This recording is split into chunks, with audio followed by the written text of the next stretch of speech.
Welcome. I'm Karin Hodges. I'm the events director for the Concord Carlisle SEPAC, and I'm so excited that you're here today. We're about to have a real treat for you. We're going to be hearing all about growth today. But first, I want to tell you a little bit about our Special Education Parent Advisory Council. We are here for the community. We're here for anyone who has a child on a 504 or an IEP in the school system. And we're also here for any citizens who care about children and childhood, anyone who wants to learn with us and support our schools. Thank you to our sponsors, Kids Centered, Emerson Dental, and Fusion Academy, as well as all the other organizations that pitched in to ensure that we can provide this wonderful educational series. The talk today is titled Growth, Harmonizing Solitude, Guidance, and Freedom. The moderator today is going to be Colleen Meany. She's the head of curricula at Tremont School, which provides an incredible educational offering here in Concord, Massachusetts.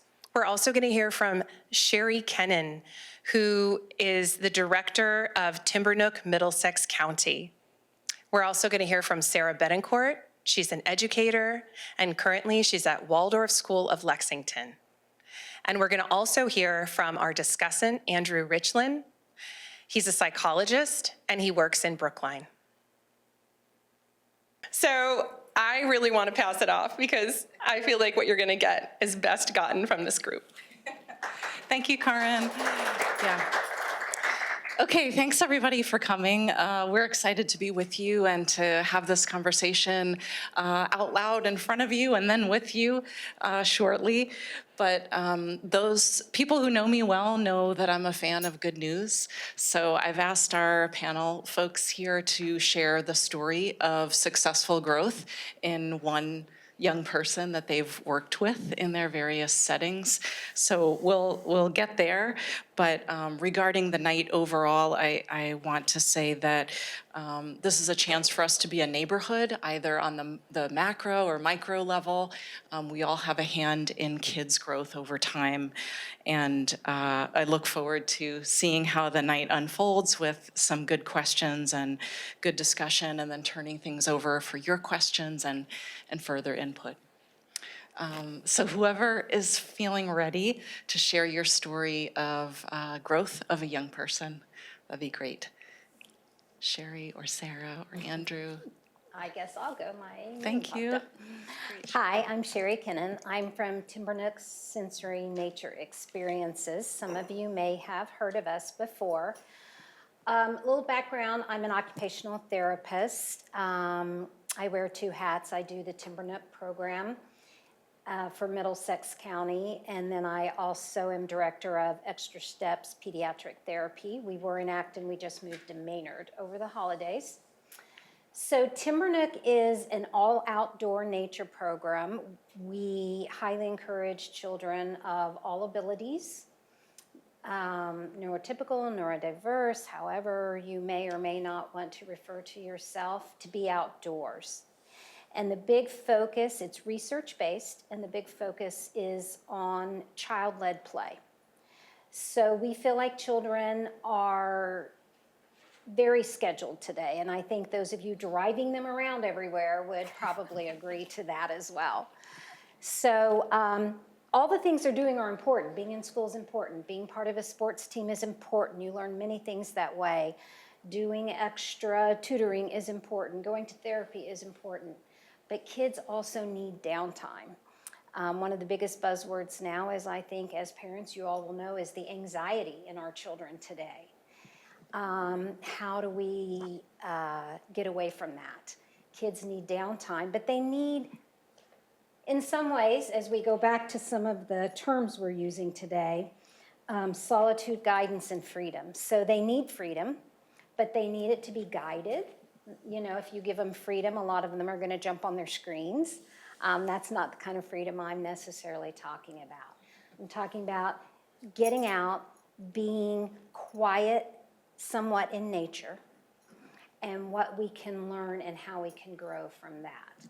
So one anecdote that came to mind tonight was we have we are kind of the go-to camp for children that are not successful in other camps. And every year we get more and more parents calling us and saying, my son's struggling at this current camp, do you have any openings, et cetera, et cetera.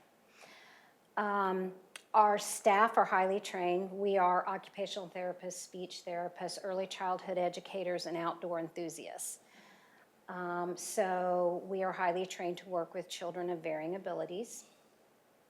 And last year, one of our children, he showed up and he said, are you gonna kick me out? That was like his opening line to us. And we said, no, why would we do that? And he said, well, I've already been kicked out of 3 camps, so I figure you're gonna kick me out too. And so we said, you know, that's not the way we operate here. I think you'll find that you'll have a good time. So nature itself makes a great place for children to have the freedom that they need. Many camps today have become like school. You check in at 9, 9 to 10 is art, 10 to 11 is soccer, 11 to 12 is lunch, 12 to 1 is, and all these transitions that so many children struggle with, things that they are pushed to do that are of no interest to them, sets them up for not great downtime summer freedom experience. We set a somewhat of a theme for the day, and we put out loose parts. We play a game, read a book, do something to get the imagination going, and then we turn the kids loose, and we're like, you have the opportunity to play in the woods today. And we set them loose to play. And it's amazing the things they can do and the things they come up with. They have to work together as teams to build things. They have to resolve conflicts. There's not enough tools. There's not enough materials. Who gets to use it first? Who gets to use it second? We have swings out there for vestibular STEM. They are climbing over trees and rocks, working on their gross and fine motor coordination. They're getting auditory stimulation from the birds and the other animals, visual stimulation, looking up at the trees, at the planes flying over. There's just so many innate natural things that are happening out in the woods. But I don't want to keep going on. What happened with your young man? So he did very well. Okay. He did challenge us, as you know, typically they will. We work on like a restorative justice. If a child really goes to an extreme where they are potentially harming themselves or harming other children, that's where we draw the line. Pretty much everything else we can work with. And if we do have to call a family to send a child home because they're dangerous to themselves or others, we call that family that evening. We put a new plan in place, and that child comes back the next day. And this has been highly successful. These kids want to be with other kids. They want to have a good time. They want to play and socialize. But they need to do it somewhat on their own terms because they've been in school all year long. This is talking about the summer. We also do run school year programs. But focusing on the summer, they want to be successful regardless of what they say. And knowing that they're in a supportive environment, that we get them and that we can help them make modifications to the day for them to be successful and do what they need to do. Like lunch, they eat when they want to eat. We don't even have a lunchtime. We do go around and make sure eventually everyone's eaten lunch, and we encourage kids who haven't at a certain point to sit down and eat. But it's very much free play in the woods with support. Thank you. Yeah. Andrew or Sarah? Sure. Oh, did you want to go? You can go. Okay, so we were asked to think about anecdotes, things that related to growth and development for children. And I often, I'm a child psychologist. My early training was working with very young children, 3, 4, 5. I used to say that I loved the biters and the hitters. and I actually have never, I've had attempted biting, spitting, stabbing, and with a 5-year-old, I was always stronger and faster, and we worked things through. As I aged, my clients grew, and I had sworn I would never work with a 12 or 13-year-old, and suddenly they're 12 and 13 years old. They're lovely, they're in pain. I would never work with a teenager. Suddenly I'm working with teenagers. And now, at this point in my career, given that I think of the whole person. I think of every adult that I work with as a child who grew up. I think of every teenager as somebody who was once 3 or 4 years old. But now I see mostly teens and college students. And I'm in a Brookline office, and I see people in private practice. So back to thinking about like what would be an anecdote about this topic that makes sense. So I wanted to share a couple of things. One is I grew up in what used to be called a tennis family, where we played tennis, and every vacation was a tennis vacation, and every summer was tennis lessons, and everyone was expected to be on the tennis team. And my mom was a brilliant tennis player, brilliant athlete and tactician. She was great. Unfortunately, her 3 children really were not very good. But we did it. It made her happy, and it gave us something to do as a family. And I had probably way too much money spent on me with tennis lessons that I always resented. So why am I telling you this? Because fast forward 55 years, this thing called pickleball comes out. And I think I should try it. And everything that I learned playing tennis, everything that I hated about tennis, I now love about pickleball. And I'm very lucky in that I had the chance to say to my mother, who's now 94 and lives in Lincoln, thank you. You made me do this. I hated it, but it was useful. And I love it now. And everything she'd say, keep your eye on the ball, bend your knees, these things come out, and they're still useful. So there are some things that I'm thinking about globally about the things that you're going to ask or force or negotiate your children into doing that they might not like now, but they might like 20, 30, 40 years that give great value and meaning and joy to their lives. The other thing that I was thinking about in the same vein is I have 2 really beloved nephews. They grew up in Lexington, the next town over. And I wanted to tell the story about watching one of them on his first day of soccer.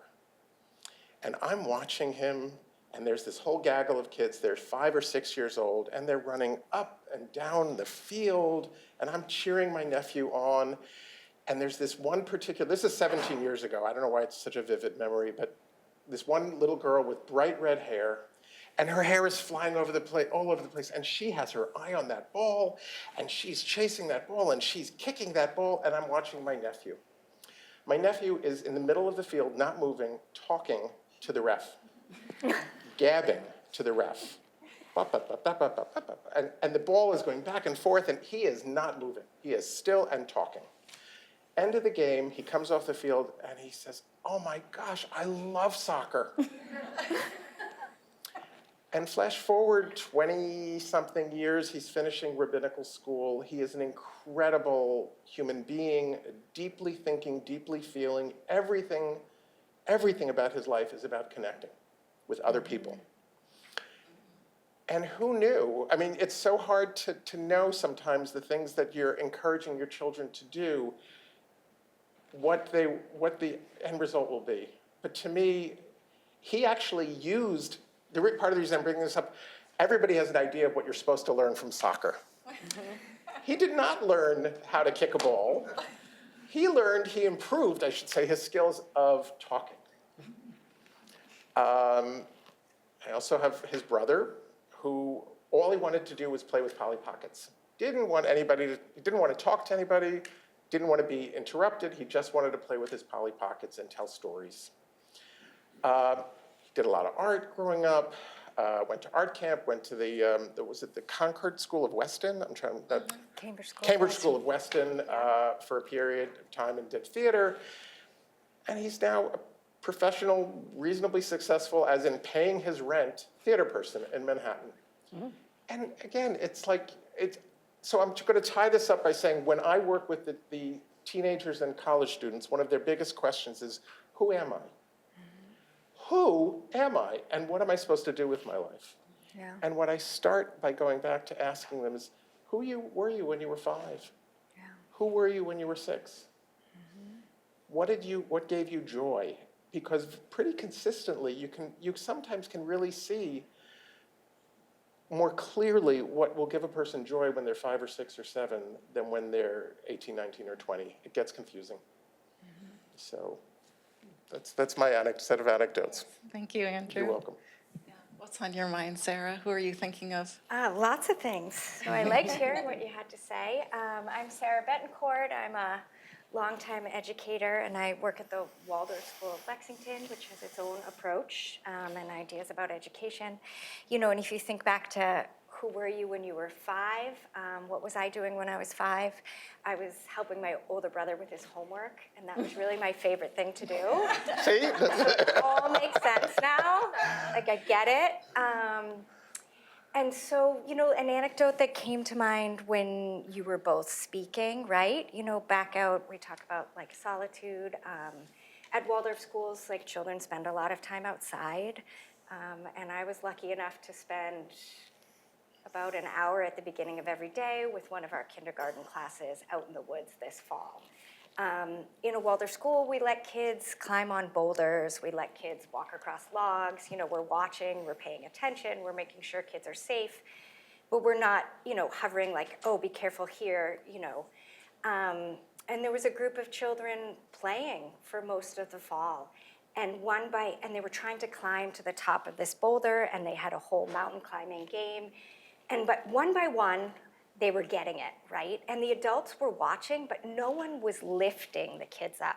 The kids were climbing themselves. And I was watching for a while as the last kid was waiting to get up. And eventually one day, he was getting there, but his climbing skills, for a variety of reasons, were different than some of his friends. And I watched as they all just leaned down and held their hands and kind of helped him come up, and it was like the most exciting moment for all of them, right? That he made it to the top of the mountain, and then of course immediately right then was snack time. And then one of the kids I saw, it was the boy who got up first, and the climbing was the easiest. And he looks at the other kids, he said, wait right here, I'm gonna get everyone a snack, and we're gonna have a snack at the top of the mountain, right? So this child who this task came easy to, you know, it wasn't like, look at me, I got here so fast, but I got here so fast, and I can reach down and help someone else, and then I can give them the time and space to be here, and I'll go down and get the snack, because I can get back up really easily. And so that's kind of one of the anecdotes that came to mind when you brought that up. Very sweet. Yeah. I think I'm hearing some theme across across your stories around kind of not interrupting, not over-rescuing. Yeah, Sarah? Yeah, I mean, I'd say that definitely comes to mind. Like at our school, we have children as young as 6 weeks old. And if you think one of the work that our teachers who work with those parents and caregivers is taking a step back, doing a lot of observation, letting children explore the world in a way that, you know, that they're naturally inclined to. So when children pull up and they, you know, start to walk, you're allowing them to do that safely. You're watching, you're observing. You're not jumping in when they're about to fall and holding them up. You know, they can fall down and then they can get up and maybe they'll cry a little bit. And then they'll get up again because we know at the end, for the most part, you know, the vast majority of children will learn to walk across the room by themselves in time and with support. And that's like a very, you know, exciting and like confidence building experience for them. I'm just going to say, I want to make sure I attribute this phrase correctly because it has resonated for me. The idea of the warm demander, which I think Yes. Colleen. It's out in the Out in the, out okay. in the sphere. Well, it was new to me about 6 months ago, and it really resonated deeply. There's an idea that we want to be warm demanders for our children. And I've been thinking a lot about that phrase, and what I found is it really resonates with how I work and what I do as a person and as a clinician, with the idea that it doesn't mean we say to our children, I know you can do this. Mm-hmm. in my mind, it means we think that. Saying it means you're, I'm sorry, I'm losing the word here. Well, okay, it'll come back to me. But the idea that we want to communicate that we have faith that you will be able to climb the mountain, or figure out the task, or make a friend. And that as a clinician in private practice, what I see is that children rise or fall to their expectations that we have for them. And that as parents, we want to really expect, you can do this. We don't necessarily want to say it, but we want to think it. And we want to communicate at every level that we have faith that you can do this. And that's really, really hard, especially with a child with special needs. With a child who doesn't have special needs, their developmental milestones are more predictable. And so you can go to a book and say, what is my kid supposed to be doing at 7? What is my kid supposed to be doing at 10? And they're they're good. But with a kid with special needs, all you can work on is this is where they are, and this is where they need to get, and I have faith that you will get there. And I think that's where being the warm demander comes in, that kind of deep sense of, you're going to get there. We'll do whatever we need to do to help you get there, and you will get there. And again, that's in terms of my career, I have seen, we have to predict, for some paperwork, we have to predict what's going to happen with this kid. You're meeting a kid who's 8 years old or 10 years old, and we have to say, this is what we expect will happen. And what I have learned over the years is that the kids who have parents who say, I won't give up, I'm right there, I'm right next to you, and we're going to figure this out. Those are the kids that did better, regardless of their what we call their innate natural abilities. It's the ones who had support around them, again, as a warm demander saying, you can do this, I know you can do this, you're going to do this. So. Yeah, I'm interested in our thoughts on the kind of tension of the opposites, where it's sort of like adult guidance and freedom, or are they opposites really? And how do those two things work together? I don't know if you have some thoughts or have seen that in your different, work settings or practices. At Timbernook, we have a saying that's similar to what you were talking about, where we step back, but we tune in. So again, we're not hovering, we're not, like for instance, if the kids are building a fort and they're trying to tie knots and they're maybe struggling, we don't run over and do it for them or tell them how to do it, but we're watching what's going on, we're observing. A lot of times the first thing a child will run over to an adult and say, will you do this for me? And so our first response is, have you asked a friend if they know how to do it? And they'll go, oh, and they'll run off and they'll go. Sometimes there's a friend in the crowd that knows how to do it. They do it, we're out now, they're done. Other times they check around, there isn't anybody that knows how to do it.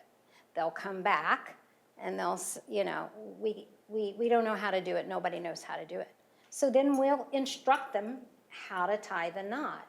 So it is this push and pull of not jumping in immediately to do everything or to show them how to do everything, letting them have the experience and gain the confidence of being able to figure out something on their own.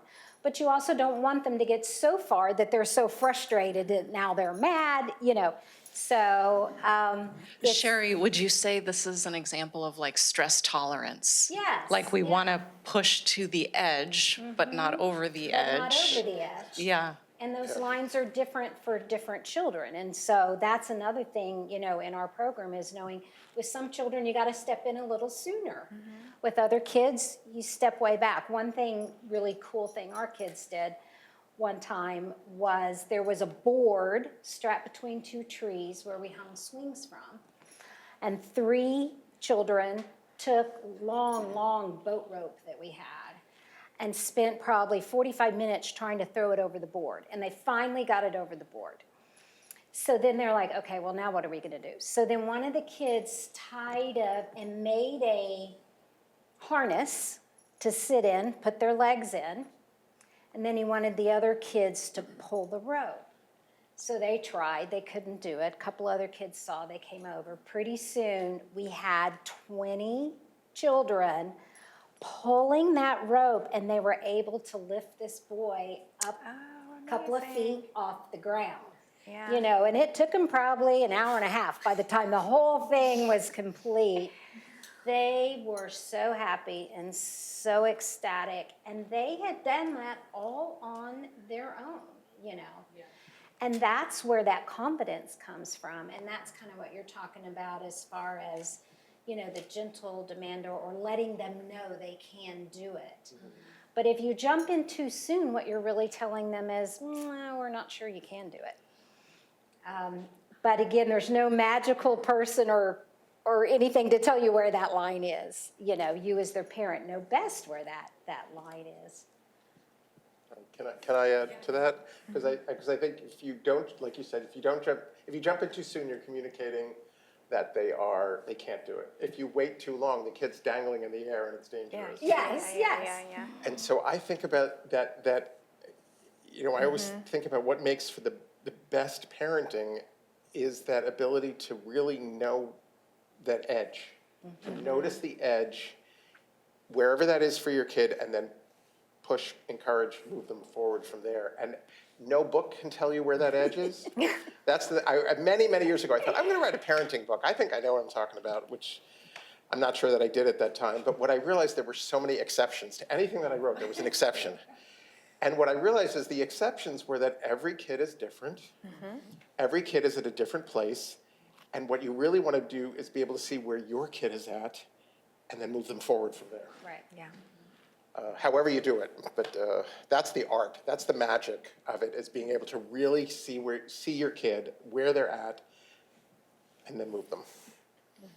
And sometimes we get help. I can think in my own family. I was told by my daughter's kindergarten or first grade teacher years ago that she was timid. She wasn't standing up for herself in interactions with peers. So I signed her up for writing lessons. Not that she ever became like a major writer or anything, but, you know, for a couple of seasons, I think it gave her that sense of courage, you know, that she was sort of in the lead for a very large animal and could do it.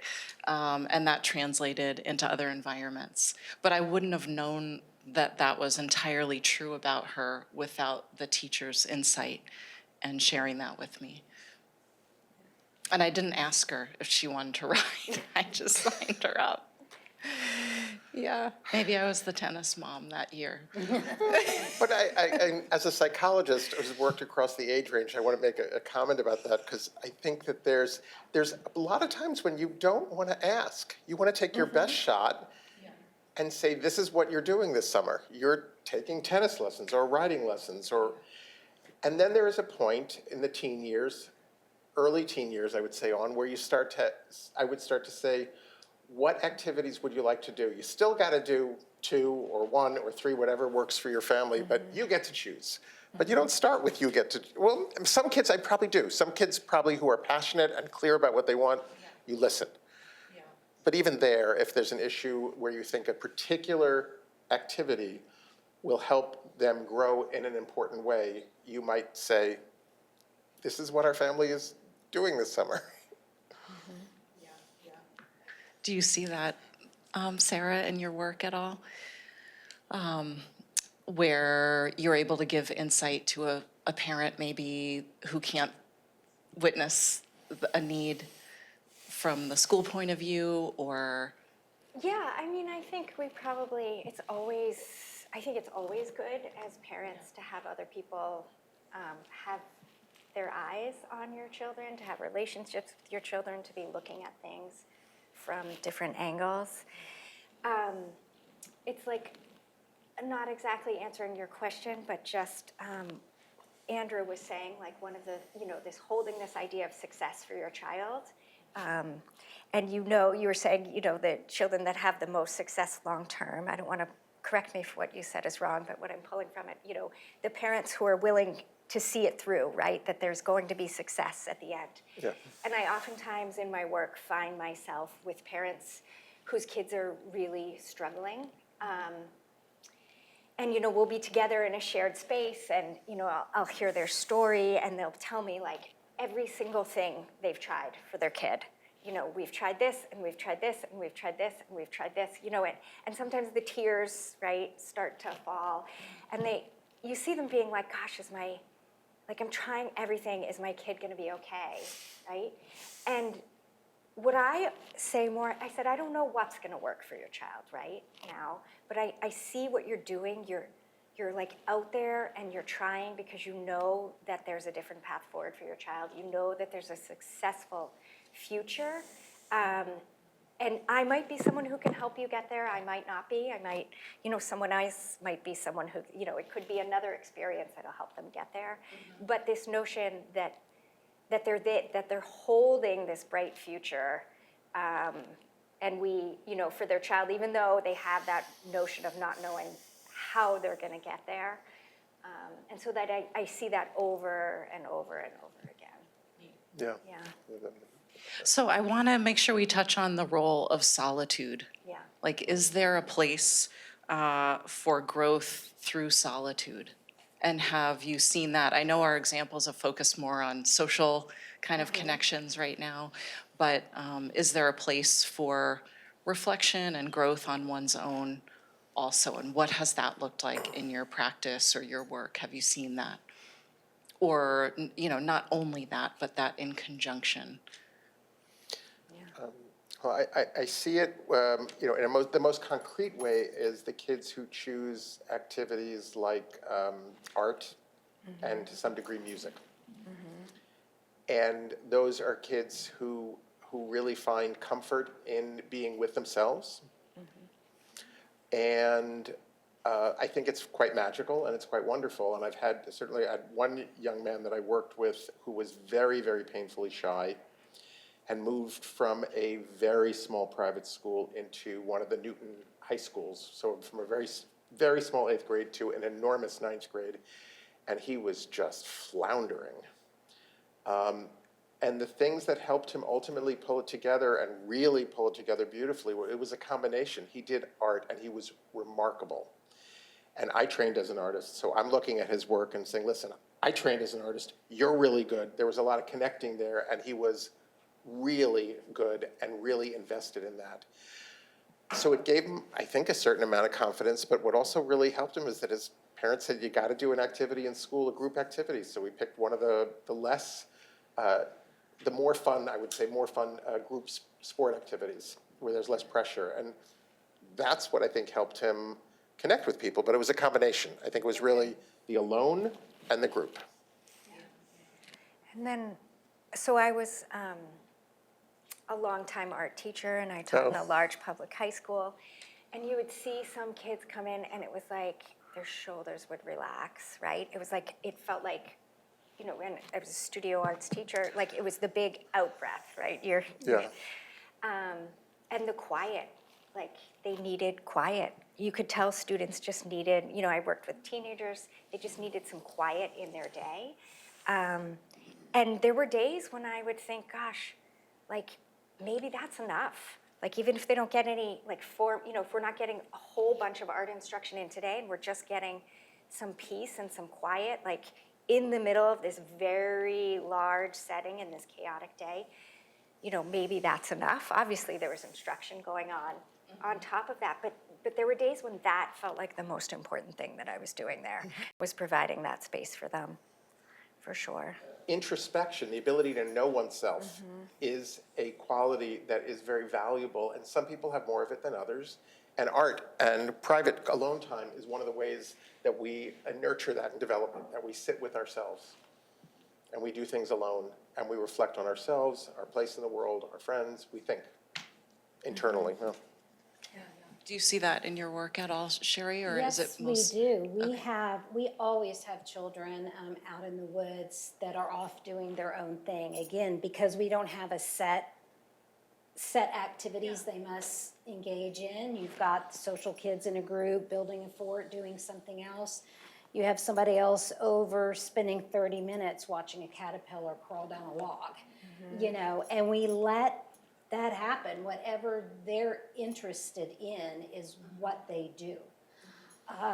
And it's very interesting too, because we have children that come out there that like that solitude you all are talking about, but yet enjoy it solitude in a group, if there is such a thing, which there is. Yeah. We have one particular individual that comes out that always does their own thing out in the woods, but has been coming for 5 years. Loves the fact that they're in a group of other children, but are still on the sides. And then you have other people that are on the sides because they need a lot of extra time to feel comfortable to join. And in a lot of settings, you don't have that. You go to a party, it's an hour long, it's 2 hours long. You know, you jump in or you miss the party, right? So, but out there, they might come 2 or 3 days in a row or 2 or 3 weeks in a row and really kind of play on the periphery until they're comfortable and integrate themselves into the group. And you don't have that kind of space and time to do that kind of a thing typically in a gathering of children. So let's pivot a little bit to the summer. We said we would kind of touch base on that note too. And maybe if we all have something to share about technology and its role in terms of, creating space for growth. And, is that a place where you're seeing a lot of growth? Or are you seeing more growth when there's less technology? How is that a factor in things? And what have you seen as the best experiences through the summer for students to sort of advance as an individual and any other skills? Is that the hot potato?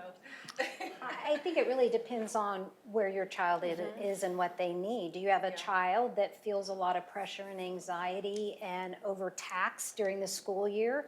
If you do, then you need to look at something to help them back off from that structure and that rigor. And I'm not saying that you just leave them at home, in their room, but, something different. You have other children that may need more education during the school year. So I think you have to know your child and have good rapport with those people in their world to help you guide what you feel like your child could benefit from. But I do think almost all children can benefit from coming off the screens more than what they're doing. I'm not the kind of person that says, no, not at all, absolutely not. I don't think that's practical in our world. But everything comes down to balance. Balancing their time outside, their time in education, their time in team sports, their time in solitude, in art. It's a balancing act. And that's, I think, what we've got away from. We push academics. As an occupational therapist, jump up real quick on my soapbox, but we push academics, we've pushed it so far down. We want our preschoolers writing their names and doing their multiplication tables, and their bodies and their nervous systems aren't ready for that. We need to get back to kindergarten being a garden where children play. And they learn to socialize and they learn to regulate and they learn to move their bodies so that then when they get to that next level, they can sit and attend and learn. That's my soapbox on that. On the other hand, I've worked with a lot of teenage boys on the higher end of the functional spectrum for autism.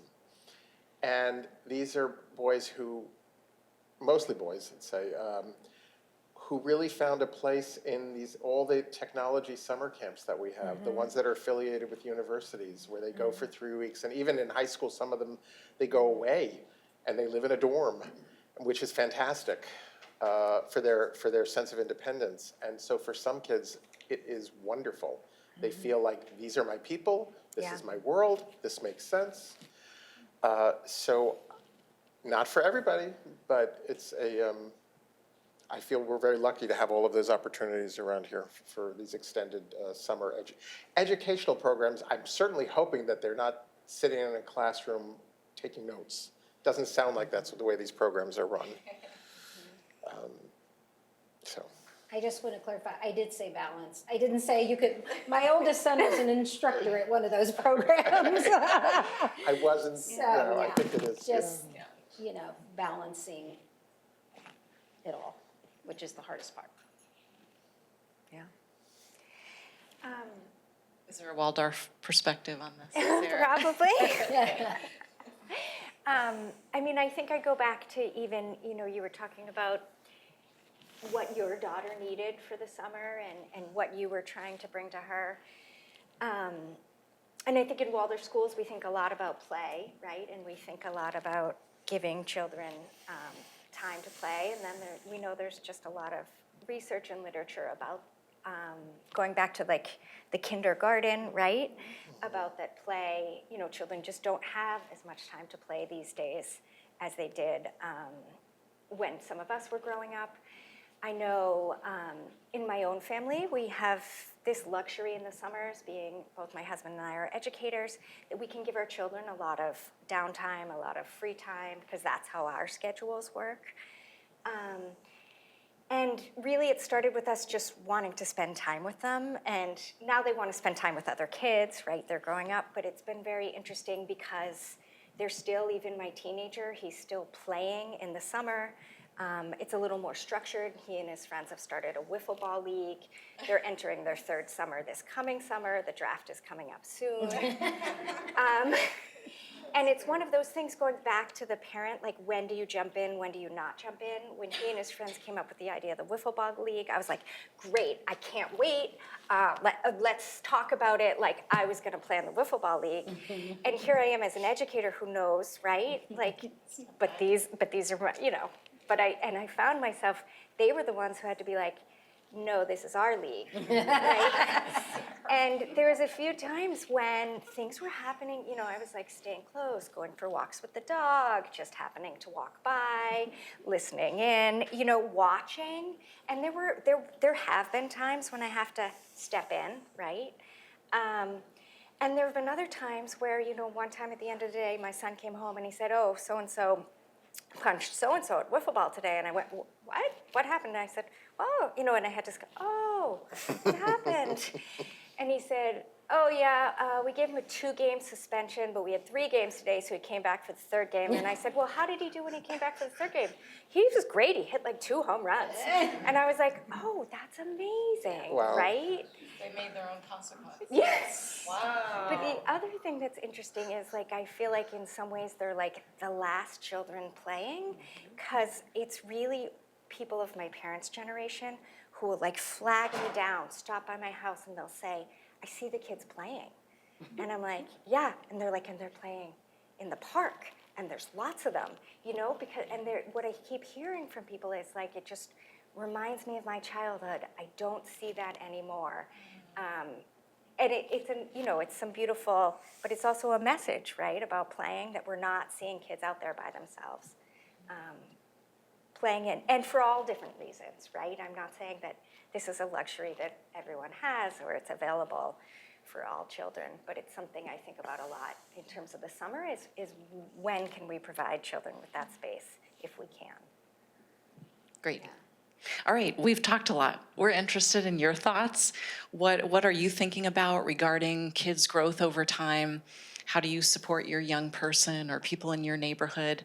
How can you be an ally to some of the things that you've liked, here and heard? Just speak up. I can hand the mic around. I think sometimes we have 2, but I'll just hide back here until people are ready. Yeah, I think though for the video, it would be better. Sorry, guys. Yeah? Just a question. Ms. Kennan, you at the outset, you sort of described a child that was coming to your school at the brink, and there was success at the end. Just fill out how you got from this child at the brink that presented saying, well, you're going to throw me out, right? But how you would take a child at the brink and any particular setting and then bring them to see success? Thank you. I think a lot of it comes to what we've all been talking about as well. You have to have what I kind of like to call street cred with children, right? That's really hard with parents once they get, out of the younger elementary age, because everyone has street cred but you until they're like 25 again. So, but that's a lot of it. And we just told them, we're like, why would we kick you out? Oh, well, I've been kicked out 3 times. And we're like, well, we don't kick people out, And I just think the way the program runs, allowing the children so much freedom, yet we're stepping back but tuning in, letting them decide when they eat lunch, letting them engage in the activities that they're interested in for the length of time they're interested in. It just eliminates a lot of frustrations. Kids have a lot of trouble with the transitions, as we all know. There's so many fun and exciting things to do. And again, kids don't have that opportunity to just play anymore. How they want, in the way they want. And they'll test us a couple of times, and you always have those testers that, oh, are you going to make me, And so we work very hard not to, quote unquote, shame children.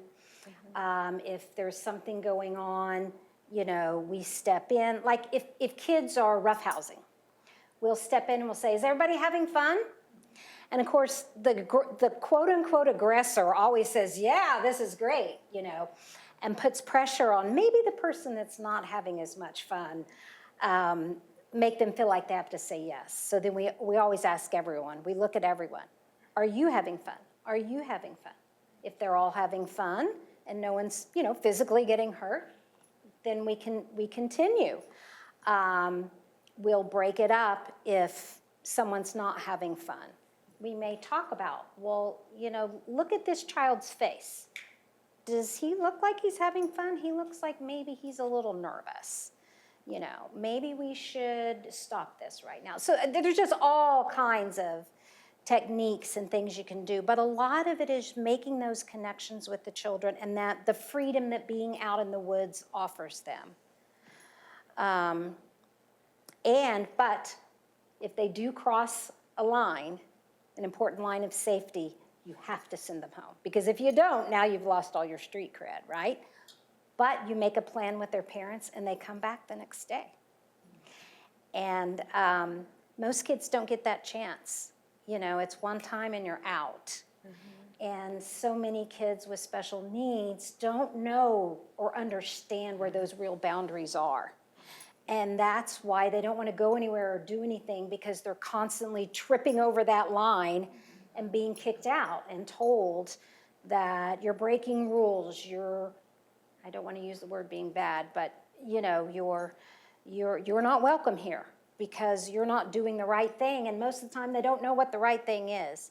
So teaching them, this was wrong, you're going to go home, but you're going to come back tomorrow and you're not going to do it again. And it's beautiful. It's beautiful. We take those really hard kids and many of them turn around.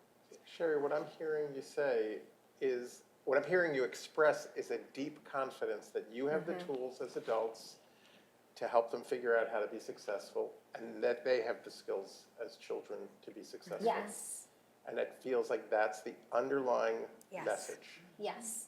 And I think that's very But powerful. you're going to be successful at all. You're going to be successful. We know what we're doing. coming back tomorrow. You can do this. Yes. So I think sometimes it's hard to articulate that with very specific, you asked about what specific tools were used. And I think that's where sometimes it gets a little bit harder to get, but you were very articulate with what the tools are, setting boundaries, but sometimes it feels like magic, it's not magic. Yeah. But doesn't it feel like It magic sometimes? does. Yeah. It does. And I think Absolutely. underlying it is that sense, that calm sense of confidence. That's what helps kids be their best selves. Yeah. From a little bit of distance. Yeah, absolutely. Thank you.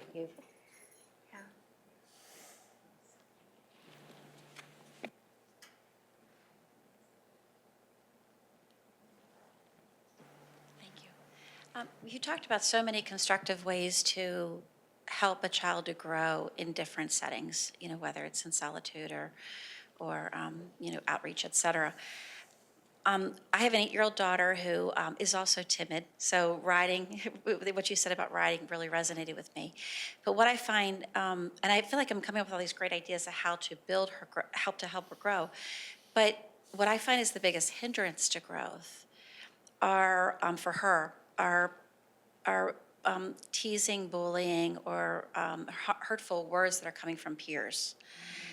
And I was just wondering what your thoughts are on how to help a child who is really, suffering inside by what they're hearing from society and from the peers about their abilities, and might, especially when it affects their confidence and their sense of self-esteem, and they have a hard time shaking it.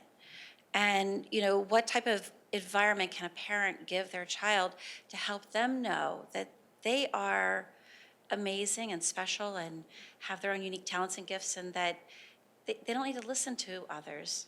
They can listen to themselves, but they have to learn that from within them, not from me. And I don't know how to cultivate that. I haven't learned how to cultivate that yet. And I just want to see if you have any thoughts on that hindrance. I feel like this one's for you, Andrew. Oh, okay. No, I didn't want What I'm feeling. So here's my first reaction to that, is that there are times in childhood where what we have is control. We have control potentially of our child's environment. And I think this is very resource-based and very class-based, and so I have to acknowledge that the more well-resourced you are, the more you can choose the world that your child will be in, this water they will swim in. And so my first thought is probably maybe not a comforting one, is that ideally you want to try to create essentially artificial environments in which things are in a range in which it's where she can navigate. Maybe with more adult support, maybe more hovering adults, not a free range experience where there are kids just, doing their thing, and maybe that without supervision. That's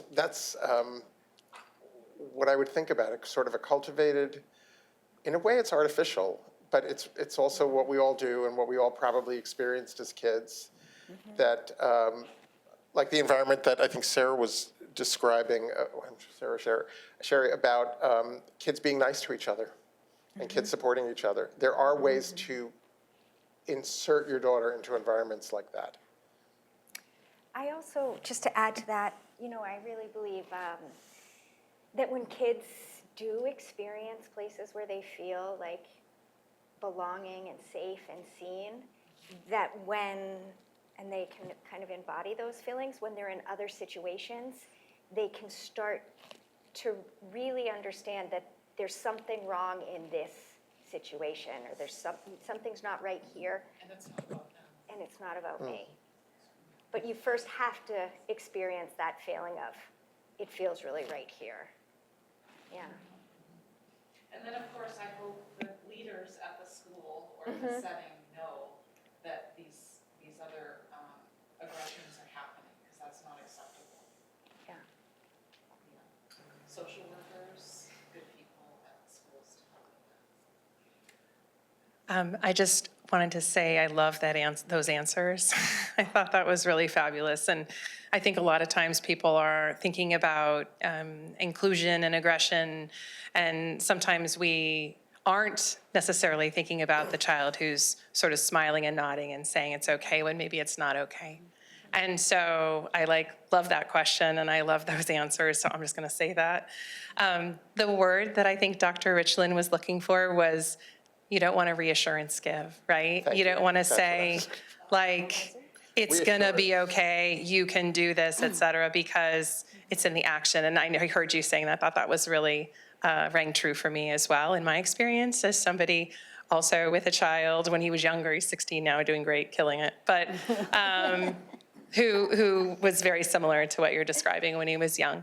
So I just love those answers. Yeah.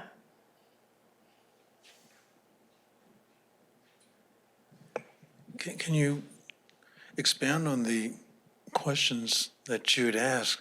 from the perspective of all children with social media now, because it sort of strikes me that trying to create a safe space with everybody having an iOS or Android device is really difficult. Thank you. Yes.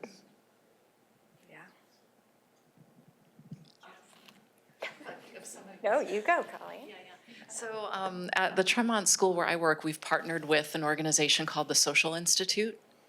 And they are fantastic about acknowledging what Sherry said, the kind of balance of, technology is with us, it's not going away, but they have a number of tenets that school counselors can work with, or health teachers, or whoever the right personnel is in your setting, to work with young people and support these tenets. So one of them, for example, is have each other's cyber back. So they're using like kid terms. And then, in my setting, our counselor would do a lesson on what does it mean to have each other's cyber back, using maybe a video or a meme that is very contemporary, like trending right now. And saying, what if someone used this meme about your friend? Like, what could you do? Or, the Social Institute provides curricula that, I would say curriculum light. They're sort of entry points for a skilled person to see a conversation through. They give you three talking points or 3 prompts to look at with kids, a video, a meme, the sort of contemporary visual, and then you enter the conversation with kids, and each prompt is a deeper level. They have this scaffolded, like K through 12 plus. So you can look at things that are developmentally appropriate. The Social Institute. Yeah, I'm a big fan of the compendium. You can just go in there as a person using it, type in a search word, and get a match for something that might work. Our counselor tries to notice our environment and see what the need is, or listen to a teacher, hey, this came up today. She might look up a lesson or this like trio of prompts that work really well. So it's been a good help for us. Yeah. I don't know if other people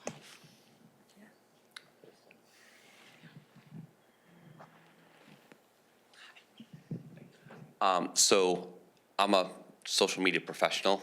I've been doing it for 28 years in all the social platforms.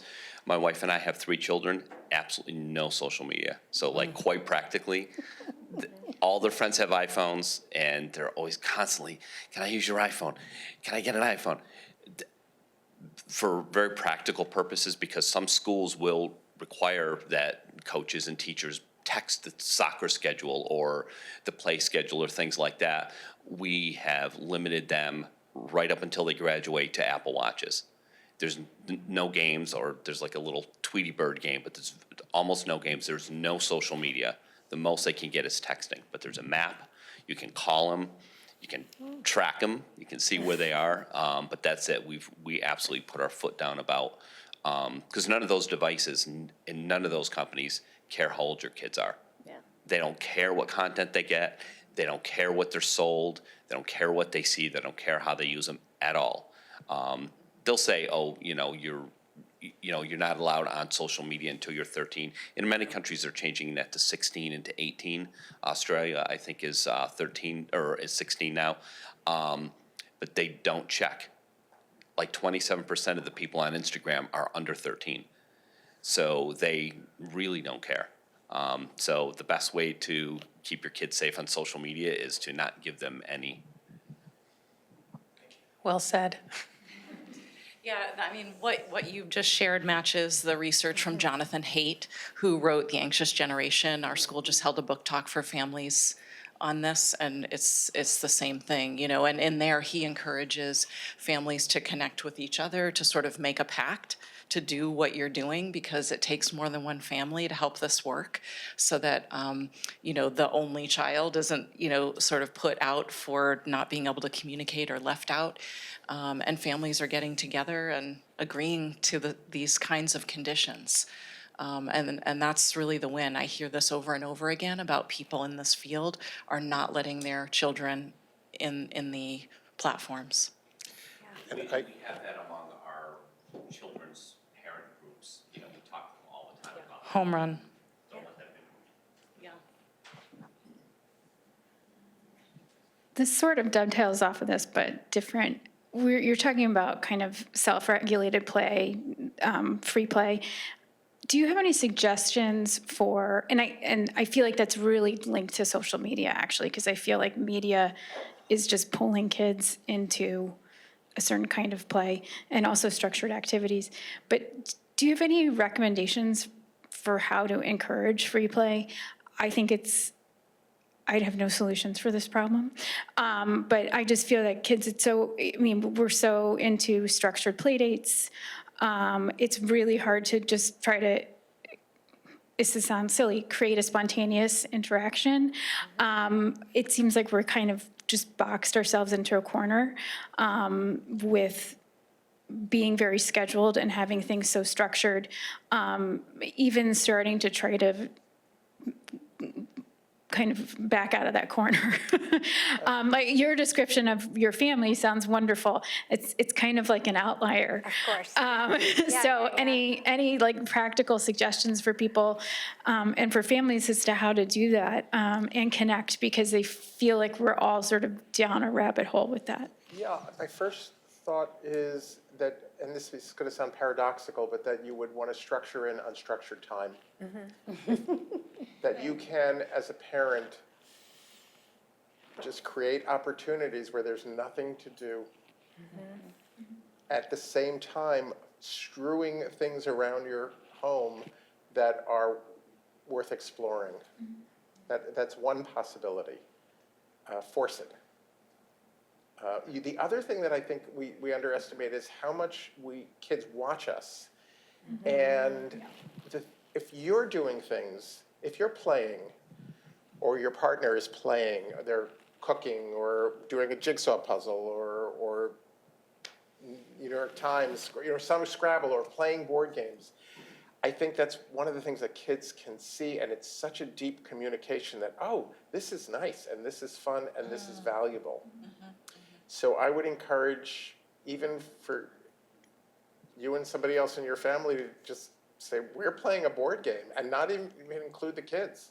But know that they're around and watching. They'll get curious, and they say, what is this? What are they doing? Why aren't they attending to us? Maybe whatever it is. And that would be something that I would try to, that would be a way of introducing like board game play as a family activity. But that doesn't answer the question about alone doing self-generated play. I think that would be, you want to create opportunities where there's nothing to do and resources to do something. And I'd say, I know when my kids were younger, I used to plan with some of the other parents to run into a kid at the park. So it really was like, I love that. look, they're here. So there wasn't this, we're going to do this, and the kid, it just felt different that you just happened to run into someone from your class at the more park. exciting. Yeah. That's lovely. That's great. Yeah. That's great.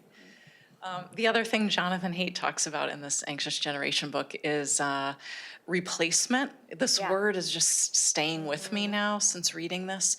So the idea, if we want young people, on screens less, that we have to replace it. We can't just say stop that or Yeah. put a timer on and then there's nothing else. So this idea about family games or whatever it is, but we just need to think through that lens of replacement, not just a stoppage of one thing without another activity. Right, and psychologists might refer to that in the framework of something called habit reversal training. Yes. Okay. If you have a habit, and I used to bite my fingernails for 50 years, and I read this little chapter in a book about habit reversal training, and it said, find something that's similar but not the same, something that's less bad. So I got a rubber band, and I started pulling the rubber band 3 times I'm telling you because I think this is very funny. So within a week, I wasn't biting my nails because I'd replaced one habit with another. Yeah. Then I thought, I'm going to teach this to my clients. And every single one, they'd come back the next week and I'd say, don't twing it, just pull it. They'd say, it hurts too much. It hurt. And I said, don't snap it, just gently pull. Yeah. So anyway, I think that's the idea Yeah. that we want to replace. Yeah, you made me think of a colleague of mine who, as a path toward independence and college life and post-college life, has had her, I would say, starting at like age 12, her kids take a dinner night, and they had to make the dinner. Lovely. They had to make the list, they had to, shop for it, or at least get their mom to shop for it, or their dad to shop for it, their parent, and prepare it, with incrementally less support over time. But that's certainly a task that is replacing time a child might be on a screen until they sit at the dinner table, if they do. That's lovely. Yeah, I remember that one. yeah. I don't need a microphone, but I guess I do for that. So my question, as I'm dropping my book, is about access, right? So I think you mentioned at one point, here we are in Concord, right? And there's lots of access, there's lots of opportunity. And I've worked at schools for a long time, and one that I worked at for about 12 years, we had a camping program and would take kids out, a couple of weekends a month for day trips or for longer trips. And most of these kids were low-income kids, and none of them had ever been into the woods, right? And so I'm curious both about ideas for access to actual programs like yours and how you guys envision increasing that, but also just access to the outdoor space and activities that occur that are so positive in that environment. I'm just always asking what people have for thoughts in that area. Well, first of all, in our Timbernet program, we do write grants. We're a nonprofit, and we write grants. And so we do have scholarships for supplemental, to help people. But it's a very good and interesting question. I really feel a lot of it starts with society and the parents and the families themselves, right? Because it's too cold, we can't go out. It's too hot, we can't go out. There's ticks, you can come up with a million reasons not to go outside, and that's what we do. And I love what you said as far as, what is the family doing? Is the family playing? Are parents playing? They are looking at you. And if you're on your phone or you're on your computer and you're always paying bills, and I'm not shaming anyone because I have 2 kids and I work and I know what it's like, right? But again, to your point, scheduling that playtime in for the family or even for the parents, what we have at Timbernook is loose parts, what we call, and it's basically trash. It is your recycle items, it's your toilet paper rolls, it is leftover boards, it's concrete squares, it's sticks from the woods, and we call them loose parts. And it's when you're bored and this stuff is sitting around, maybe you'll pick one up. What can you do with it? What can you? So, it can be in your own backyard or your own front yard or at the end of your street. Just typical things that are intriguing that you can build with. Don't be afraid to let your kids use a mallet and golf tees to hammer things. When they get a little bigger, teach them how to hammer. Our experience is that families are afraid. We've conditioned everyone to be scared. We tell our kids they aren't capable in the way we relate to them, not verbally, but in the way, you can't protect yourself, we've got to protect you. And so people aren't willing to do these things. I mean, we have a class that's 18 months through age 4, and it's come with a caregiver. And our big challenge and our goal in that class is to tell the parents to back off. Because I was talking earlier before we started, you know, we have parents that take their 3-year-old hand over hand, dip their hand in the paint, wipe their hand on the plastic that's hanging between two trees, do it again, and they go, okay, let's go over here. You know, parents don't want their kids to get messy. They don't want them to get wet. And I'm a parent, I understand all that, but we've got to back off. And I really feel like there is everyone's heard of the helicopter parent, but I really feel that there has been if you let your kid go and climb across the top of the jungle gym or go down the slide the wrong direction, then everyone looks down their nose at you. So you're not going to do it. And if you don't do it, then the person next to you is not going to do it. And we're all trying to out-safety each other. And again, I'm not a fan of putting kids at danger and at risk. But that is a part of life, and it's part of life we all have to learn. And if we can do it in very small things that aren't really consequential, as you grow, your judgment for the bigger things gets better, and your capability to deal with the bigger things gets better. I think I got off track, I'm sorry. I mean, but Matt, I do want to acknowledge, right, there's like very clear societal inequity that don't have a solution for, right? Yeah. For sure. And I think like everything that you're saying makes such Yeah. good sense. And what a lot of the students who I've worked with, the experience is that it's sort of a generational lack of access, right? So just never been hiking, never climbed a mountain at all. It doesn't occur. And that- if their parents hadn't, their parents and their parents, why are you gonna go out and do it? So. Yeah. Yeah. Yeah, and I want to say a lot of that stuff is free, right? But the access and the resources isn't there, or the impetus. So I'll preface this by saying I'm not an educator of any kind. I have no qualifications for that.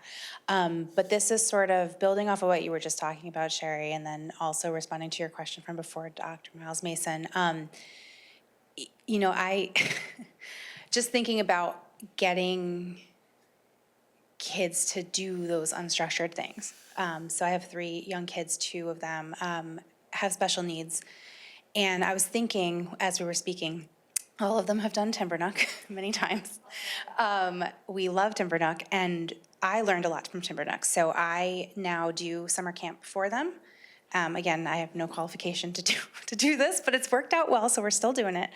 And honestly, from the loose parts idea is so brilliant, and then what do they call sometimes like an invitation to play? And my kids are kind of used to it now, but I say this in case anyone else here has young kids, especially neurodivergent kids, and honestly, and I know we were just talking about social media, but Instagram has some really great accounts that have activities to do with young children. And just as an example, like last summer, there was a day, I found our old water table, and they're way too old for this water table. It's it's like a little Tykes, it's dirty as all get out, it's gross. I cleaned it up a little bit, and then I just put a bunch of ice cubes in it, and I gave them paint. And they painted ice cubes, and it was awesome. It was so fun, and the paint changes as they melt and stuff. And they love that stuff, right? And so for me, I can't just say to them, it's time for you to go outside, because they will not find something to do. But if I just put one thing out there, then they do it. And then also my oldest is the one that really complains, and I'll be like, you can sit outside, you can read a book, you can take your book outside, but you just have to be outside. And eventually he goes and starts building, usually tries to hit his brother with a branch or something, but eventually they pick things up. So I just want to say it's like half a hook.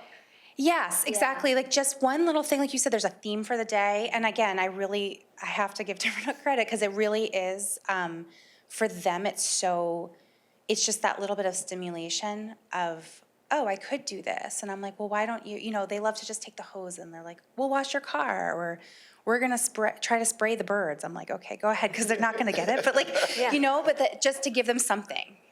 So that, I just wanted to make that comment in case it's helpful to anyone else. So, thank you. Yeah, I also just, in terms of like summers with kids on IEPs and 504s, who I have in my house as well, you know, it's hard. I think over and over again, you think about like, if you're trying to find a program, they're just, especially when they're younger, there isn't a lot out there. And, you know, you hear the stories over and over again of the kids being asked to leave programs, right? And parents have to work, and it's really just like a very, very hard time. And I think we're really lucky to have a program like Timber Nook around for children and families during the summertime, because there's not many places for some of our kids to go in the summer. You know, I mean, I often said if I couldn't make my own summer program for my kids, there was nowhere for them to go during certain years, for sure.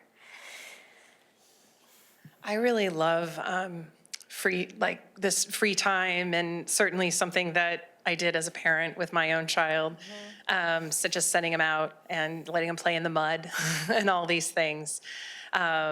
Groups where they would make music together, and they were just you know, they made their own orchestra, they made their own band, doing those sorts of things. But one of the panelists we were going to have was going to be some swim coaches before, and they weren't able to come because Concord Carlisle had a change in schedule. And so Coach Moss and Coach Shane had to be at a swim meet tonight for CC. Go Patriots, we're the Patriots, right? Go Patriots. But I actually think maybe more to the point that was made by the individual who was talking about sort of how do you create these environments. And Dr. Richland, you talked about sometimes you do just need to kind of create a way to be, like a sort of fabricated environment or something like that. But I think another sort of similar, slightly different point is something like a summer swim team. So I've seen so many kids benefit from being on a swim team. It's not out in nature, it's directed. This is what you're all doing, go. Back to tennis. I know, and actually I was gonna say that and I forgot to, because I was gonna comment on that as well. That it was part of the theme, but maybe it hasn't come up as much in the audience question portion. And so I wanted to point out, like, I've just seen kids grow tremendously in the context of just being told, swim. Yeah. Go. By the Yeah. way, I was on the swim team in high school. And I swim now in Newton at the JCC, and I just love it. And it was like 40 years in the middle where I didn't touch the pool. Right? But it's There are like, things that you come back to. do it like this. Now do this. Now do this. Now kick. Now turn your head like that. And it's like another way kids grow. Yeah. They don't have authority issues when they get older. They're fit, they're in nature, because they're outside if it's a summer. So anyway, I don't know if anyone else has examples like that. I'm going to give it back to Colleen, but I felt like it was something that I just wanted to point out because I felt like we were losing the tennis. Can I just reflect on that for a moment? One of the things that I was thinking that I'd hope that I would be able to share is that I'd encourage every one of you to reflect on your own experiences as children and think a little bit more deeply about what worked for you and what didn't. Yeah. And the best resource as you're thinking, not the only resource, but a great resource for thinking about how to schedule your kids, how to choose activities for them, is to reflect back on what you experienced, which could have been that there was nothing, that you had nothing to do and so you were bored, or it could be that you were overscheduled, or it could be that you had umpteen tennis lessons when you really didn't want them.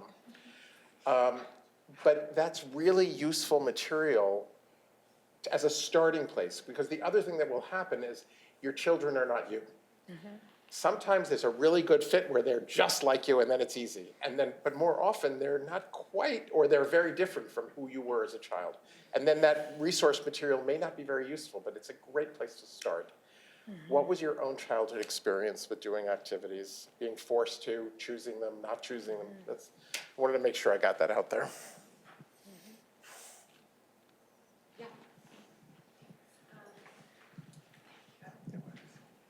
This is one of the things that I was, and then I have a question I was thinking about, Karen, as you were talking, was when your child does an activity like that, is that they can connect with another adult who has a meaningful relationship with them that is also really helps them grow. So what popped into my head when you were talking is that my daughter, who's in her 20s now, she danced when she was growing up, and she's not a serious dancer now, but she loved it. And her relationship, with her dance teacher, who really, mentored her, was so meaningful to her. So, those are the things also that comes out of those activities. So that's another thing that, you can think about that just helps nurture. Even if they don't go on to become a tennis player or a prima ballerina or something. And I know that's inside her, that relationship. So getting back to the technology, and I've been meaning to read that Anxious Generation book, so now I am going to go get it, is I am a psychologist, so I work with a lot of parents, and what I hear them say is that they feel like they are literally at war with their child's phone. There is a war between them and the technology. And they say, what do I do? How do I get this phone away from them? And I think, I don't know. I wish I knew. So I love some of the ideas that you've been talking about, but the children get so upset when the iPad is being taken away, when the phone, they feel like they're at war in their house. And I just wonder if you have any ideas about that. I would say you start young. Yeah, it's ideally you start very young and create family norms. You want to be thinking about what are your values as a family. This is what our family does. For example, our family sits together and has dinner. That's what we do. I'm just saying generally and it's actually so much harder to make that happen than you'd think. But it's really worth doing, that our family sits and has dinner and we talk to each other. Our family does phone time after the one-twos after the must-dos. And again, you want your kids to see you living that life. That it is very hard. If you're on the phone all day, I would say it's almost impossible to get your kid off the phone. But if you're putting the phone down and saying, we have quiet time in the afternoon, this is what we do. We have quiet time before dinner. And as structured as you can. And when they're young, that's the best that I can suggest. And back to Jonathan Haidt, in the book, he's talking heavily about replacement. And then I love Sarah's idea of like the spontaneous, but not really meet up in the park. How can you do the same thing with technology? Can you coordinate with your child's two other closest friends and have the same home front arrangement? Everybody takes it down several notches or whatever. Design your own plan and have the friend group. Everybody does that at the same time, all the parents. Because it's a place to be in charge. I really feel strongly about that. And, I see a difference between children who have so much access and those who do not. And the ones who do not are thriving with more well-being.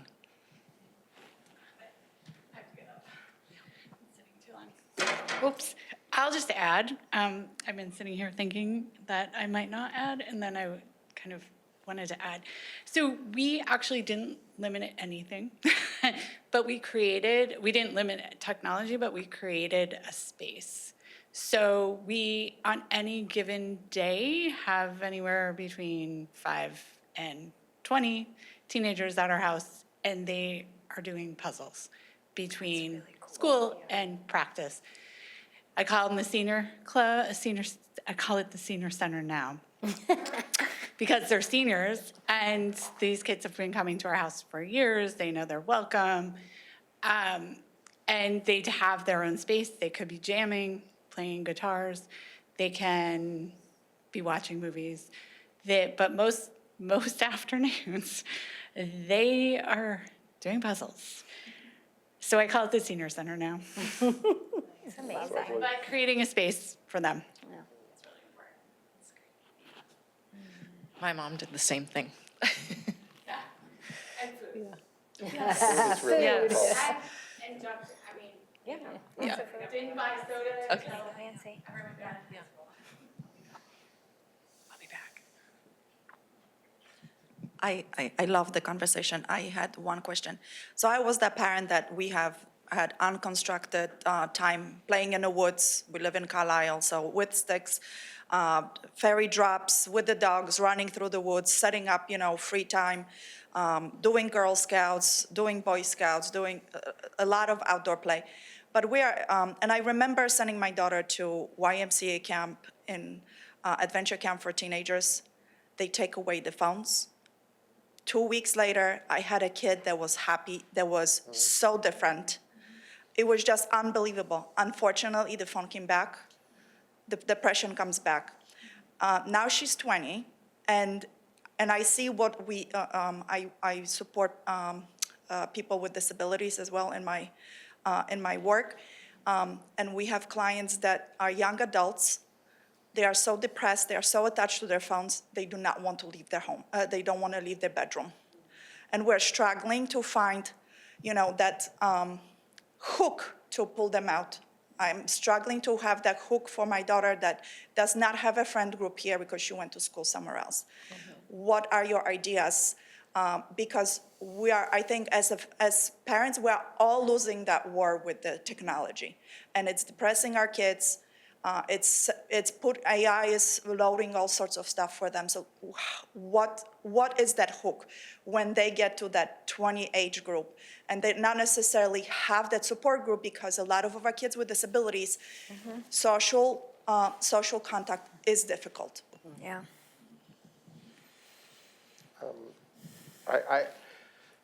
My first thought is a job. It always astounds me how much time young adults have. And I never had that amount of time. I don't know where it comes from. And I'm working 60 hours a week, not as much right now, but so I really think it's at things like a barista. So where you're standing and talking to people and doing a simple interaction, and those kinds of jobs are out there. So the first thing that I would do is you can't sit at home. There's a job out there for you. And maybe your child has a job, but I don't know, but that's what I would make, like, again, this is our family expectation. Everybody in our family works. We do something.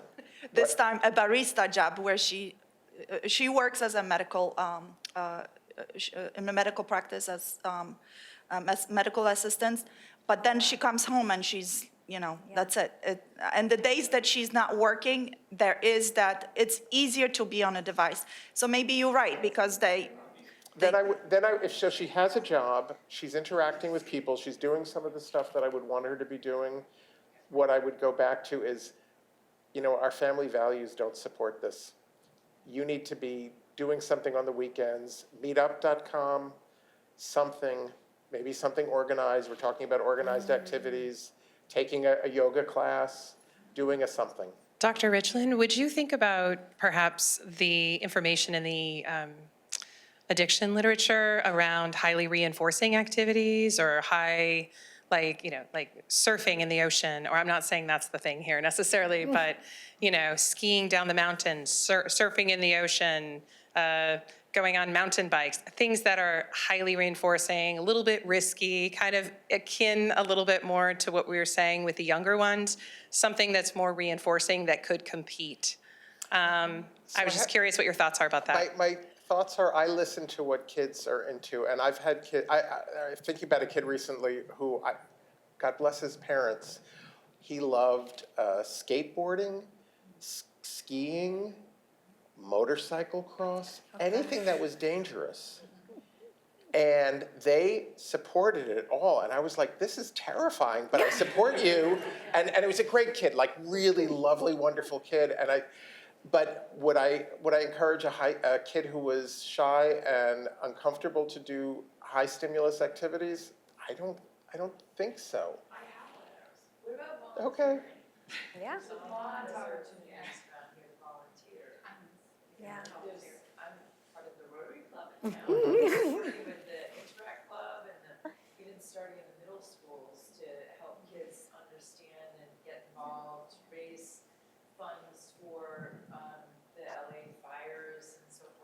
lot of, Right, there are a lot There of are lots things to of do. The volunteer. world needs fixing. yeah. And sitting at home playing video games is not fixing the world. Well, I mean, there's really good data around volunteerism and how giving, like, people think that getting things is actually giving something to somebody rather than getting something actually makes you feel better. So, like, giving a gift makes you feel better than getting a gift. So, and volunteerism is highly gratifying. And I think that's actually a universal finding from research studies. So I think finding meaning in that, I think, is something many people could find meaning in and connect with others. And the best way to get your kids to volunteer is to have them watch you leaving the house to go volunteer in your community. And I will do that sometime very soon. I really want to. But I'm trying to get. Or take them with you to something. That's what my parents did. Yeah. They You just know, drag us along. one of the things we hardly see anymore is hobbies. Remember when kids were trains and Nancy. Nancy. There you go, Nancy. So first, for the moms wondering, like, how do you get self-play, like independent social play? They need to get something out of it. Like, it needs to give them a return on their investment of time, and sometimes you have to model that. So, they're not gonna, pick up knitting unless someone teaches them knitting, but even Connects or Legos or anything, card games, solitaire, sometimes you have to overtly say to kids, this is the challenge, and explain how to do it and model it, and then they sort of watch it go, like, could I do that? And it has to be achievable, because if they start a project, and you dump out all the Legos, whatever, and they can't make the giant pirate ship, they're just going to be something for you to clean up later.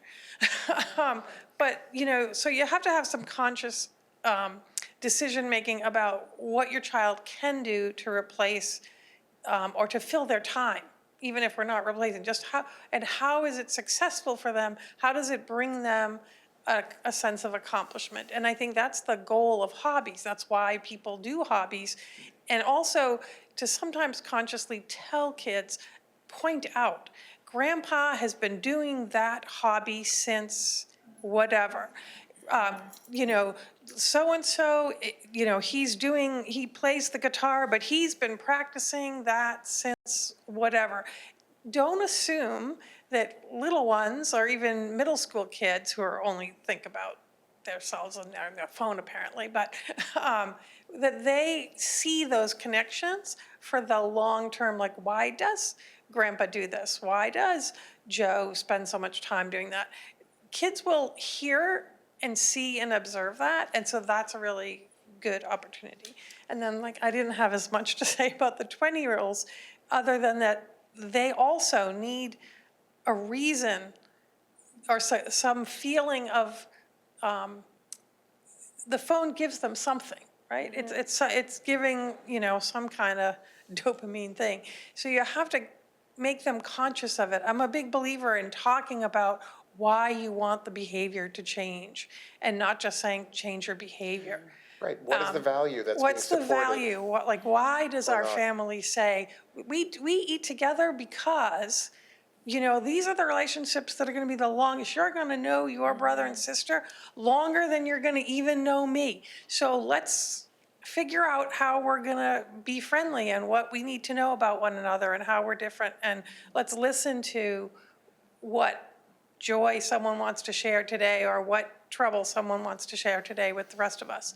But if you don't tell them why, sometimes those connections are not, like, we might see them as intrinsic, but kids don't necessarily, and you have to kind of repeat it over and over. Want to wrap up? 20-year-old and 12-year-old, one of the cool things about hobbies is there's so many hobbies around there. So you see kids like mine being together. Sometimes they're adult guided, sometimes they're for adults. So our daughter's going into Bring Your Own Machine Sewing Circle Friday. I joined a writers group. It's something to kind of keep you scheduled, so you have that thing to do every week.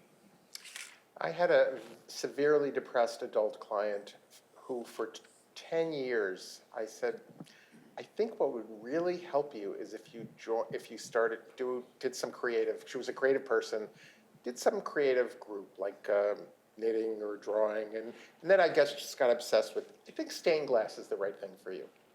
Because it's something that you can expand, it's had a lot of skills that she was meticulous. 10 years of having this conversation and nothing. And then I don't remember what shifted, but she came in and said, I started taking this class. It's so much fun. This is so great. And it, you could see the connection with creativity, the connection with other people. She was suddenly learning new things, doing things with people every week in the same room. It was remarkable, and she's maintained it. What I don't know is how to shorten that 10-year period. Andrew. But the hobbies are, and I don't know if the kids don't think of them as hobbies. They're just stuff that they do. That they're, maybe I'm going to be, when I grow up, I'm going to be, whatever it is that they're doing, they're thinking, maybe when I grow up, I'm going to make Legos.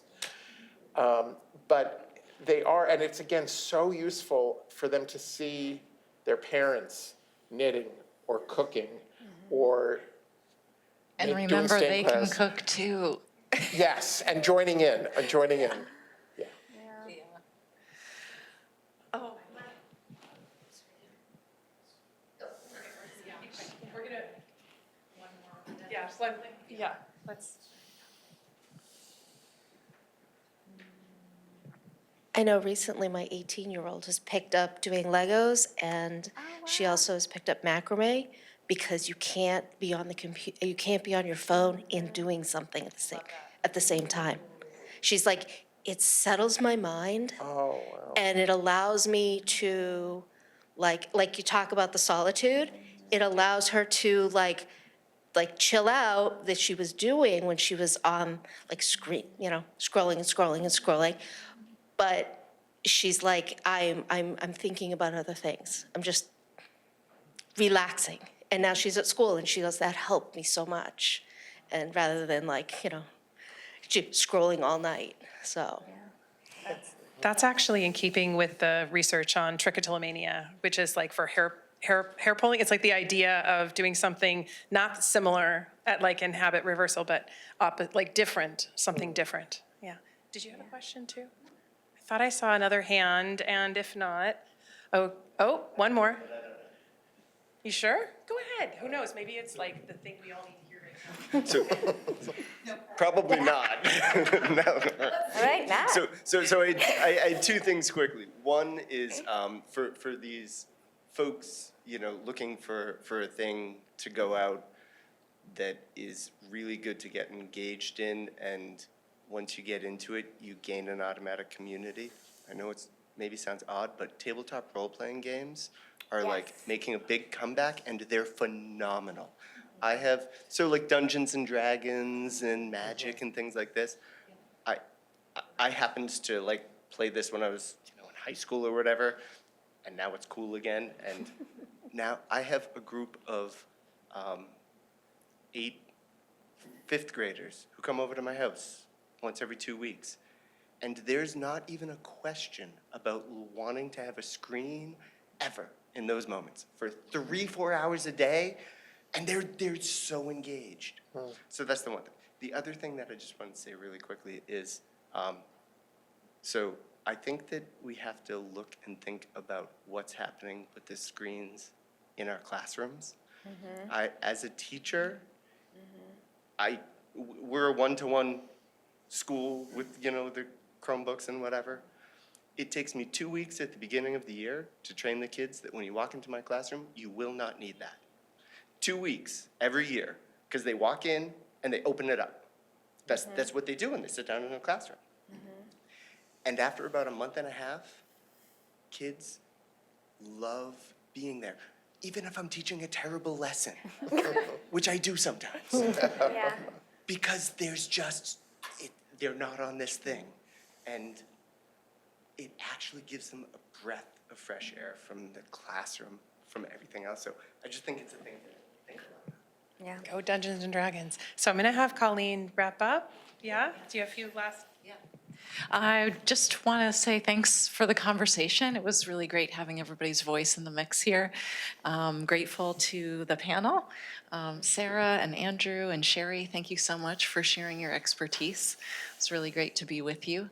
And I understand there's a preview that we'll get to hear from Mike Moriarty of the DESE, who can let us know what's coming up next. Is that right, Karin? Yes. Okay, great. Mike, you're up. Thank you. First of all, thank you for putting up a 20-year-old picture. Very, really false advertising, but I'm very grateful for it. So I spent 13 years on the Holyoke School Committee. I've spent the last 10 years on the Board of Elementary and Secondary Education. And so that's 25 years of my life in education policy.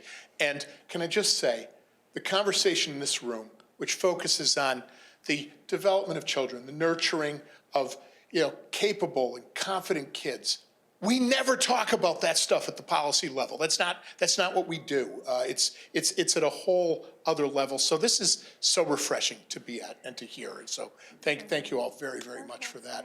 I came here because I was so very much impressed with the next program that is coming here. And could not believe who you've got coming to Concord. It's a big deal, and so it was worth it to me to drive out from Holyoke and make a pitch to be here at the next one, tell all your friends, fill the room, because it's such an important message that's going to be presented to you. I'm thrilled with this library, never been here before. It's a really nice building. This quote so fits what's coming up. And I get it. It's like Concord's got a claim to fame, right? And it's kind of referenced here. But then I caught a couple of other things. So this is a quote that was stated by Lyndon Baines Johnson about the Edward Pettit Bridge, and I suspect it probably wasn't written by LBJ. It was probably written by Dick Goodwin. From Concord. So I kind of get the local connection, and I think that's great, but the civil rights connection, Kareem Weaver is going to come here on March the 6th, and he is going to make the case that successful literacy for all children is the civil rights issue of our time. And I'm not going to make the case for him because he will do it better than I ever can. But you have an opportunity to see someone who's going to come in here from Oakland, California, who has really built a voice on a national, I would even say international level, that makes the case to look at the data, understand the need for changing the practices that we have in schools everywhere. Because even in the high-performing districts, take a look at your subgroups. Don't be satisfied with what you're seeing. Don't accept what you're seeing. It's going to be told to you so well and so forcefully. And I just cannot be more pleased that the Right to Read film will be shown here and that you'll have an opportunity to hear from a panel of experts. Another thing, the Department of Elementary and Secondary Education doesn't always get the best PR when you leave the building. There's a lot of people who have issues with DESE in public education in Massachusetts, a lot of issues.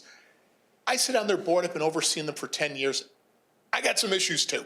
There are a lot of things that I wish were happening differently in a lot of different ways, but they have the mass literacy initiative going on within DESE, and one of the panelists who's going to come here is Catherine Tarka, who is the leader of that initiative. We have in our State Department one of the incredibly knowledgeable thought leaders on this work. And she's coming here so that you can hear from her as well.